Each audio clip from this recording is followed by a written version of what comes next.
Well, good afternoon, everyone, and thank you for joining us today for the post-ESA June Council media briefing. I'm here with Dr. Josef Aschbacher, DG of ESA, Renato Krpoun, Chair of the ESA Council, some of our ESA directors.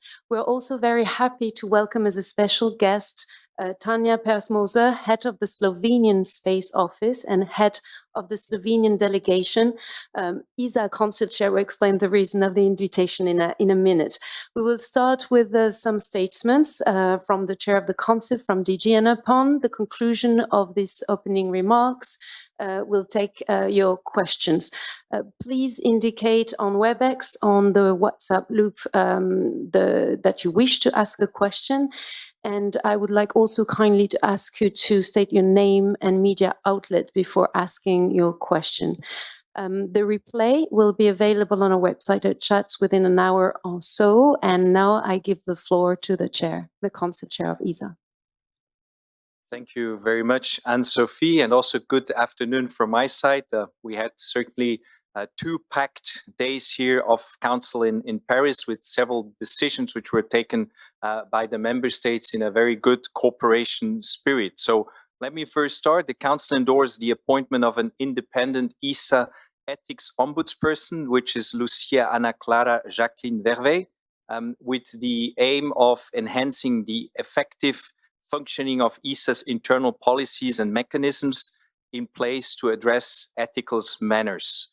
The ESA ethics ombudsperson will bring further confidence to the individuals working at ESA in the reporting and independent assessment of ethics-related concerns. Further, the ESA ethics person will be an external contact point for receiving and assessing allegations and providing recommendations. In addition to the existing mechanisms in place, all individuals working at ESA can now choose to contact the ESA ethics ombudsperson in addressing an ethical manner. Finally, Ms. Lucia Clara Jacqueline Vervet is appointed to be the ESA ethics ombudsperson for a 3-year term, and this can be renewed once for another period of 3 years.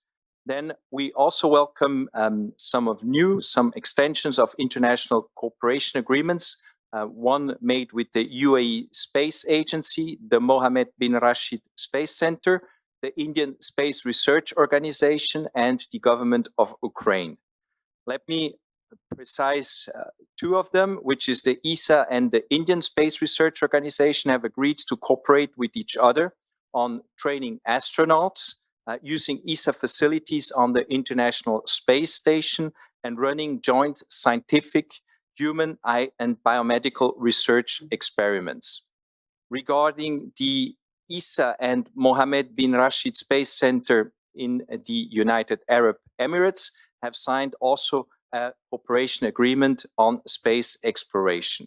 Now, of course, and I think this was for me the highlight of this week's council, is that we had the honor and the great pleasure to announce that ESA, that the agreement concerning the accession of Slovenia to the convention and related terms and conditions were unanimously approved by Council, and the accession agreement was signed yesterday, and that Slovenia will become a member state of ESA. And this is also why my colleague Tanja Persmoser is sitting right beside of me. I was very honored also with the DG to have Dr. Robert Golob, which is the Prime Minister of the Republic of Slovenia, to be present here at HQ yesterday and to sign the accession.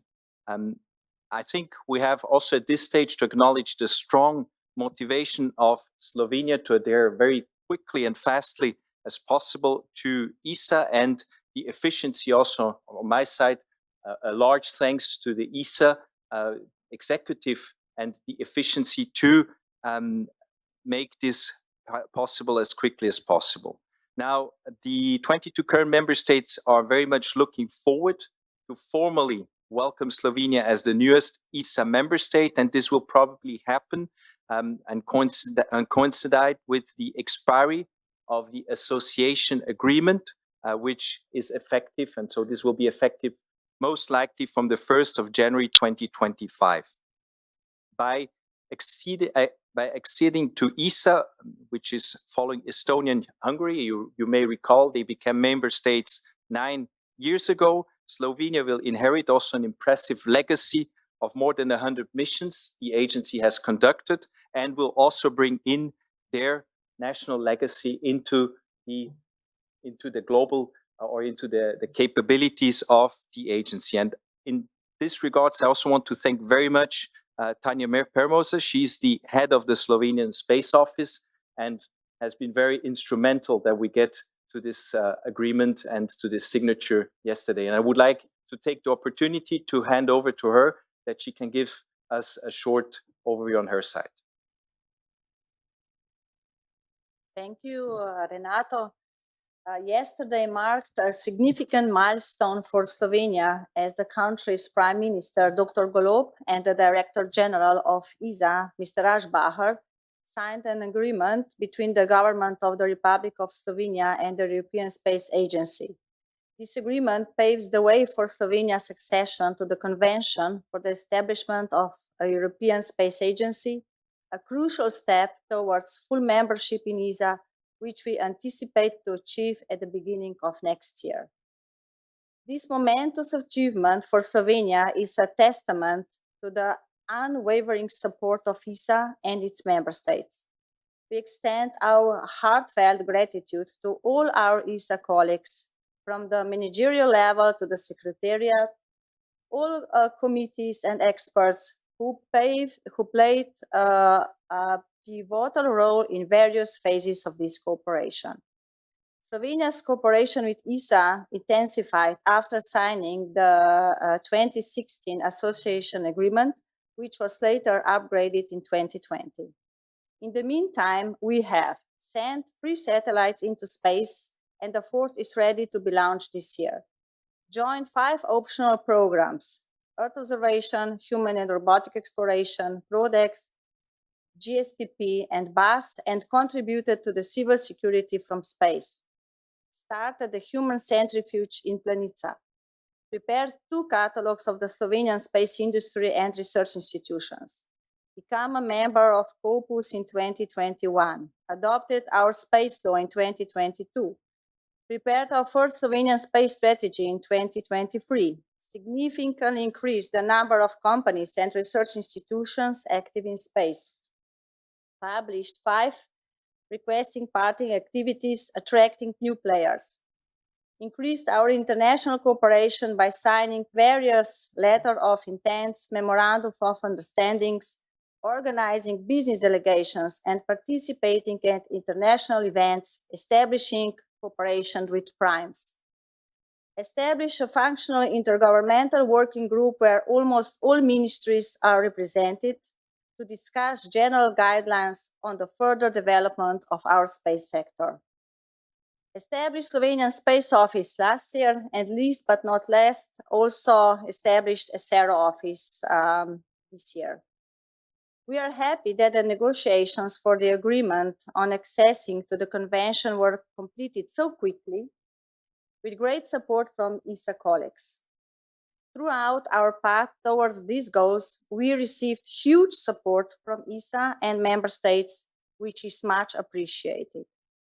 Despite the changes of the past years, one thing remains constant: the unwavering commitment of the government of Slovenia to our space exploration endeavors. Becoming a full member of ESA has been and continues to be one of our main priorities. We are backed by a strong industry and research community, and we are confident in our ability to contribute significantly to the further of space exploration.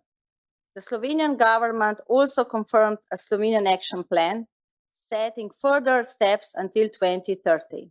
It is crucial to say that it confirmed that the financial resources would gradually increase, becoming more comparable to the contributions to other member states. Another big commitment is increasing the Slovenian Space Office ability to implement all tasks related to full membership and efficient implementation of the aforementioned Slovenian space strategy. Thank you very much, Tanya. And now I give the floor to Dr. Josef Aschbacher, DG of ESA, for some highlights since last ESA Council and result from this Council. So thank you. Thank you for the updates on the side of the chair, and also very warm welcome from my side. Council meetings are always very intense, and my very first wish is to congratulate Slovenia for the signature, which I had the honor with the Prime Minister to have yesterday in this house of ESA headquarters. And the membership, as we understand, will be after the ratification planned for early next year. So 23 member states will then be on the ESA table, and this shows also that ESA, which is almost 50 years old, is a very attractive organization. New members are still coming in and very excited to come in. And thank you once more, Tanya, for your good work, and congratulations to the step yesterday, which was a very, very important one. So what has happened in the last couple of months, a quick recap of some of the highlights, and of course what happened at Council, which was certainly these highlights have been reported. Ariane 6 launch is on everyone's mind, and we have reported on the status of the Ariane 6 launch. As you know, I've announced the date for the inaugural flight in Berlin at ELA. The inaugural flight is on the 9th of July, but for the press and for the journalists, we would like to organize a press briefing, a media briefing towards the end of June. The date will be announced very soon, so that you get all the background information you want to have and interact with our experts in advance to the inaugural flight itself, which of course takes place from French Guiana in Kourou. In the last few weeks, we have also launched EarthCare. EarthCare is the largest Earth Explorer mission looking at clouds and aerosols, a mission which we have developed together with Japan, with the Japanese space agency JAXA. The mission is now in the LEOP phase. That means we are testing the various instruments and the various components. We are still in this commissioning activity. The CPR, the Cloud Profiling Radar, has been switched on, is producing very first data, which all look very nominal. Nominal in ESA language means they look very good. Also, the decontamination of the optical instruments is ongoing, and the background radiometer is planned to be switched on in the next days. Also on the platform commissioning, everything is going very nominally. There was a small issue on the propulsion system, but this is currently under assessment, but nothing really to be concerned with. So this is, of course, a very important mission, contributes to climate change, to weather forecasts, and therefore we had quite an intensive reporting about this with some of the other achievements, obviously, in this context. Also, we recapped on the Space Council, 22nd and 23rd of May, with a number of side events that took place. The political messages you have already reported about. We had a press briefing, but just to mention a few of the highlights from the Space Council meeting. The first Euclid image was, not the first, but the first larger data set of Euclid was released. The first of those images was shown in the Space Council, but then a dedicated event took place in Spain at ESAC, hosted and led by my director for space science, Carol Mandel, together with a team of scientists which have been discussing and presenting the first results. And I can already say many publications have been referring to this. And this shows that ESA delivers success, and ESA delivers infrastructure. And this is exactly what we have been reporting also to Council. By the way, Council was very impressed about the achievements of the last few months, and they really congratulated and complimented us for the good work, which is, of course, the work of a large team, which is working day and night on many aspects. Then the ESA astronauts, Sophie Adenau and Raphaël Liéchois, have been assigned. As you know, the announcement was made also at the Space Council. They are now in training in Houston, and then they will come to the European Astronaut Center in order to prepare for their missions to the space station in the first quarter and third quarter, respectively, 2026. Also, the cargo return vehicle, we have reflected on the lessons learned, what this means for procurement, and how ESA would work in the future.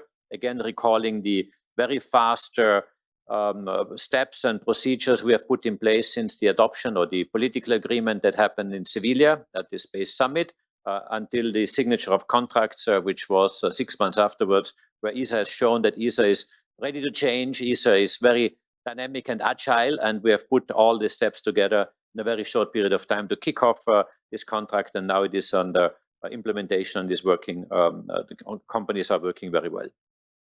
Of course, we had a major discussion on the preparation of the ministerial conference. We are early still in the process. It's a year and a half to go.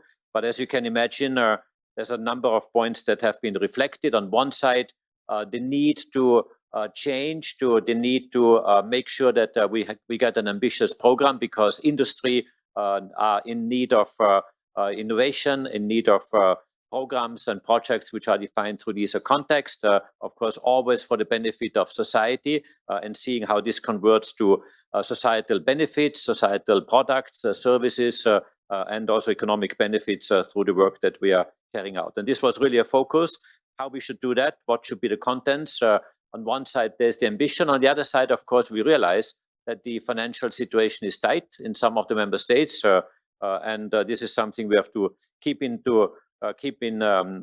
mind when we prepare all this. But also, and this is something that we have been reflecting, is that, of course, in addition to proposing programs and projects for the ministerial next year, there will also be a preparation of the ESA evolution. ESA evolution, what and how does ESA need to develop and evolve in the future in the light of some of the challenges we have today, in order to stabilize our relation with the European Union, which is very good and very strong. But in my opinion, we need a longer-term time frame, stable time frame beyond each MFF, and what can be done to do that, and many other things that are related to procurement, being a dynamic procurement agency, learning a lot from the cargo return vehicle, from the launcher challenge, and how we can be more systematic in order to make sure that the machinery, if I may call it this way, in Europe of procuring space hardware and space infrastructure is running well and is working perfectly well.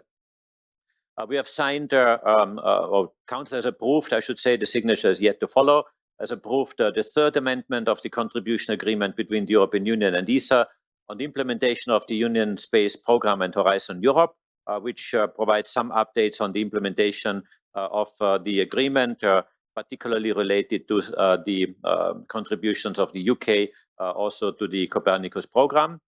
Then with EUMETSAT and ESA, we have implementing arrangements. There have been 3 of them that have been approved, both EUMETSAT and NASA, so EUMETSAT and NASA. They are related to Crystal, SIMR in particular. NASA is providing contributions, but also with EUMETSAT, we have a very strong involvement and cooperation on the SIMR instrument. I think these are most of the agreements that have been approved. Just to say that we also, in parallel of preparing the SIM in 25, are preparing a strategy for ESA 2040.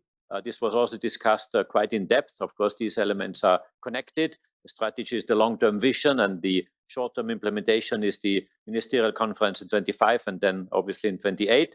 All this was a very fruitful, a very constructive debate on one side to evolve, make sure that the ESA is strong, is fit for the future, has a good strategy, a good orientation, and therefore a good basis to prepare the ministerial programs and the content of the ministerial program.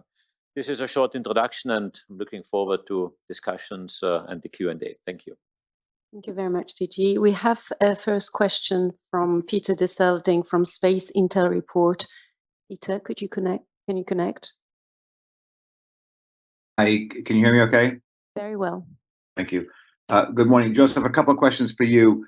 On Ariane 6, first of all, you had a wet dress rehearsal planned, I think, yesterday, the day before. How'd that go? Second, the Seville ministerial conference made a trade with the Ariane 6 contractors. We'll give you up to 340 million a year to stabilize the production past the first 15 launchers. In return, you have to reduce your prices by 11% on average for the Ariane 6. So where is that 11% reduction now?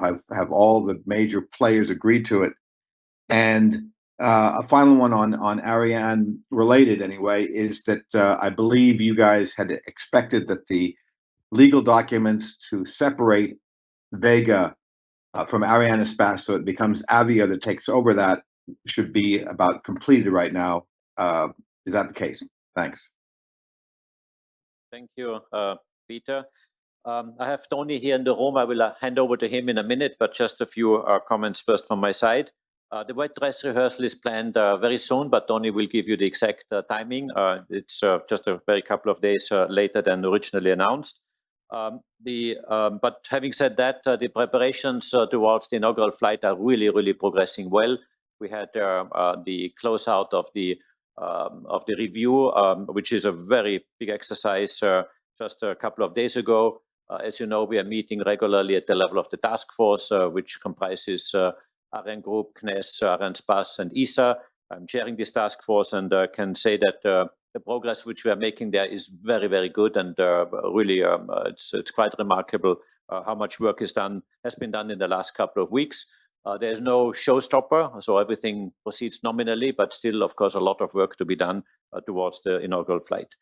On Sevilla and the 11%, yes, again, this is something I think Tony is much deeper in the day-to-day discussions, but I can assure you that we are on track of that. Lots of discussions take place with some of the key suppliers. I think you know them, the ones I'm referring to, but there we really make good progress in the last couple of days. And on the separation of Vega C operation from Arianespace, in fact, as you probably know from the resolution of Sevilla, there's a clause or one article which states that if one of the two parties is calling on ESA to mediate between the two companies, that ESA should be available. So I did that. I was asked by one of the two companies. We had a number of meetings in the last 3 weeks, and I can say that we have concluded those meetings. The conditions for the transfer of Vega C from Arianespace to Avio are clear. It is up to the two companies. Of course, this is between the two companies, so ESA is there mostly as a mediator and a facilitator of this process. So I do not want to comment on the commercial aspects of it, because this is really up to the companies to say. But I can reassure you that we have made enormous progress, and we are very close, I would say, to having closed the open items. And this is because if I say very close, it also means that there was a paper on the resolution on the agenda of the council today. But since we need a couple of days more, we have agreed to have an extraordinary meeting next week, at the end of next week, to close it up and then conclude on this. And there are a few points that needed confirmation, which just takes a couple of days. So we're on good track, not yet fully there, but on good track. But I really can assure you that, that the last few days have been showing a lot of progress. But I hand over to Tony. Thank you, Josef. Very difficult to take over from you because you're so well informed on all this. On the RSL, indeed, we have had a slight delay, so it will be on the 20th, so a few days from now. This has no impact on the launch date of the inaugural flight. Can be easily absorbed in the planning. On the 11%, we are making steady progress. Yesterday, paperwork was signed for proceeding with long lead items and work on a number of launches and agreement on prices. You're talking about the 11%. It was agreed with one of the biggest partners, so that's a major step ahead. One of the German partners, and on the change of operation, launch service provider and operator of Vega, I can add that detailed plans have now been established for when Avio will start to sell launch services, so commercialize Vega. And we also have a plan on when Arianespace will stop operating Vega and give it over to Avio. So all this is not planned. Thank you.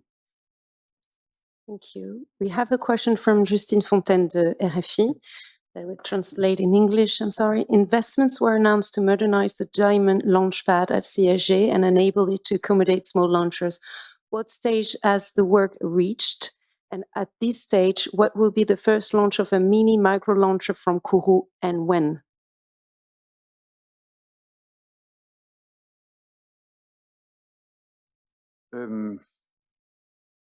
I think that the first launcher that will be a micro and mini launcher that will be launched from Kourou will be the Spanish PLD Miura 5.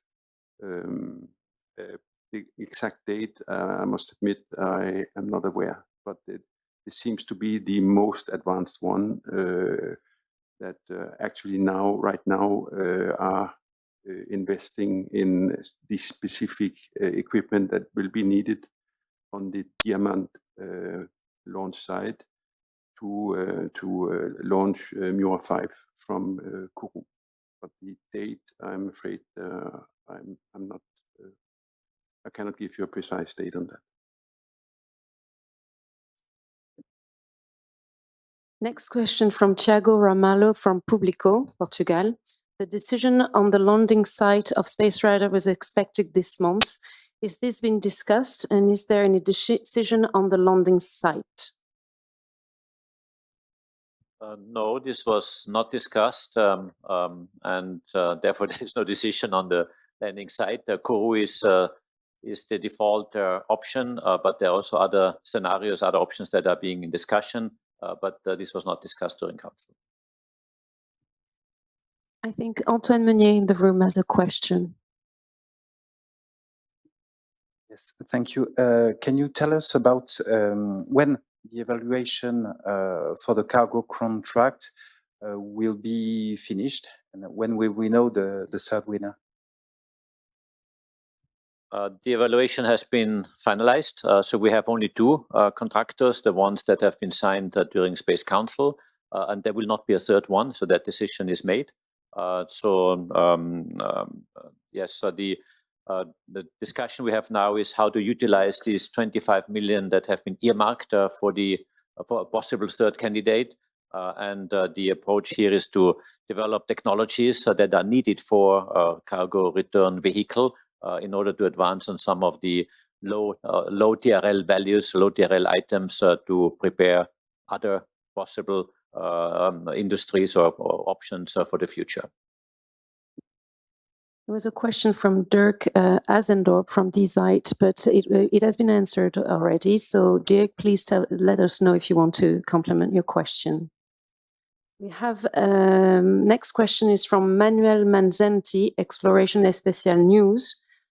How many commercial companies could ESA receive or allow to launch from Kourou?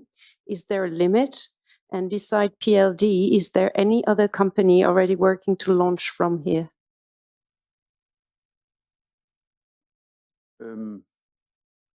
So I think in 21 or 22, there was a request for interest for launching from Kourou, and we had 7 companies manifesting an interest. This has lately been confirmed by 4 of these companies with micro and mini launchers. So it is ESA Space, Rocket Factory Augsburg, PLD, and the last one, Maya Space. Thank you. Justine Fontaine from RFI would like to complement the question because actually she asked, could you please tell us whether work has started on the Diamond launch pad or what stage the work has reached? And we didn't answer this question. So the work, the general work has started, but what is about to start is the specific adaptations that these startups will do themselves for their specific needs for the launch complex. So the general work has started and the specific work is about to start. Thank you. Next question from Stefan Baranski from Aerospatium.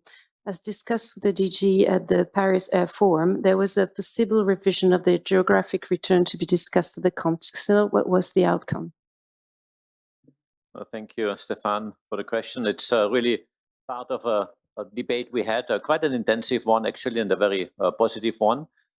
As I mentioned at the Paris Air Forum, we had a process put in place already mid last year through what is called the IPC, the Industrial Policy Committee.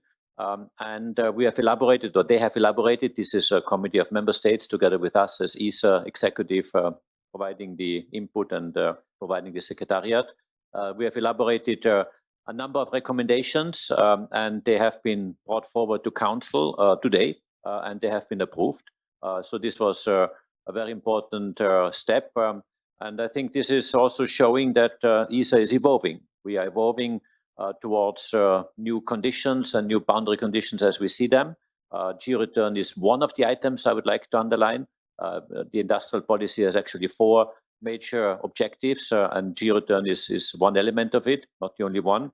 But there is an openness of our member states to really make adjustments and to see what is best for a competitive industry in Europe. Having said that, some member states said this is good. We have made now very important progress coming to that step, but maybe we should use it as a stepping stone for further evolution and further discussions. And this is a little bit a discussion I mentioned earlier, which is done in the context of the long-term evolution of space in Europe, of the ESA strategy 2040, but also the preparation of the ministerial, that there's a lot of work ongoing. But allow me, Stefan, since Geraldine Nasha is here with us, to hand the microphone to her and to elaborate a little bit on the measures that have been taken. Thank you. Thank you, DG, and hello, Stefan. So indeed, today we presented to Council a resolution on increasing the flexibility in implementing geo-return at ESA, but also streamlining the process. So we had in practice, we had 5 measures, and the resolution has been endorsed today by Council, so a very successful outcome.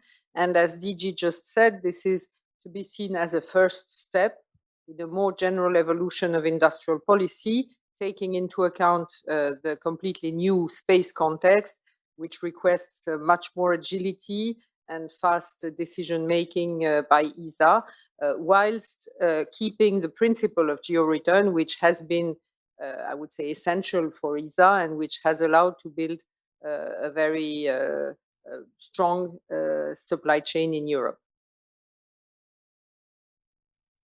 Thank you. There is no additional question in the loop. So I think we're going to close the media briefing. I would like to take the opportunity of thanking everybody who took part in this media briefing. The replay, as you know, will be available on the website and chats within an hour or so. And I just take a few minutes to remind you that the next media exchange and opportunity will be the media briefing that the DG mentioned ahead of the launch of Ariane 6. So ahead of July 9th, and there will be 2 events taking place in Paris HQ and in Berlin with media opportunities for the launch on the July 9th. So okay, I'm sorry, there is an additional question? Okay, could you please? It's not a question, sorry, it's a clarification on the wet dress rehearsal of Ariane 6, if it was moved to the 20th. That's correct, 20th, yeah.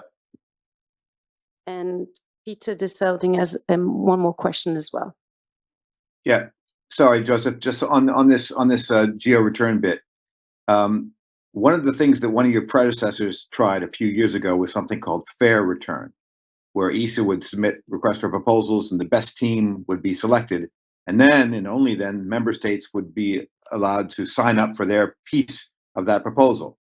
The problem is, of course, why would Germany want to sign up for a big contribution to a program that's dominated, say, by France or Italy? I know you know this problem, but what has changed, do you think, so that fair return might be allowed to sort of modify geo-return now? What incentives can you give the member states so that what they couldn't accept a few years ago, they'll accept now? Thanks.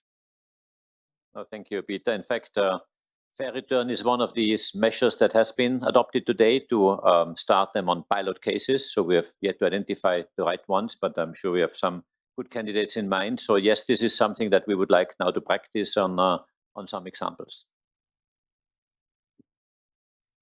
Thank you.